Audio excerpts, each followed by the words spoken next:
મહાદેવર જૈન સોસાયટીમાં આવેલું શ્રી સોમનાથ મહાદેવનું મંદિર આ શ્રાવણ માસ દરમિયાન હર સોમવારે અલગ અલગ દર્શન બનાવતા હોય છે। અમે લોકો દર્શનમાં આજે શ્રાવણ માસના બીજા સોમવારમાં અમે જે આ દર્શન બનાવ્યા છે એનો હેતુ એ છે કે વર્ષ 2025માં જે કોઈ દુર્ઘટના થઈ છે, જેમ કે અમદાવાદમાં પ્લેન દુર્ઘટના થઈ, ગંભીરા બ્રિજમાં દુર્ઘટના થઈ અને કાશ્મીરમાં જે પહેલગામમાં જે હુમલો થયો તેમાં જે લોકો મૃત્યુ પામ્યા છે એ લોકોની આત્માને મહાદેવ શાંતિ આપે અને તેમના પરિવારને આમાંથી ઉભરવાની એક શક્તિ આપે અને આવતા વર્ષોમાં કોઈ એવી દુર્ઘટના ના થાય એ હેતુથી અમારા આ દર્શન છે।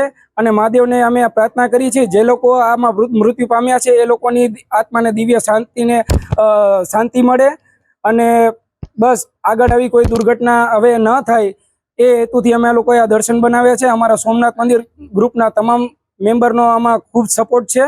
હર હર મહાદેવ।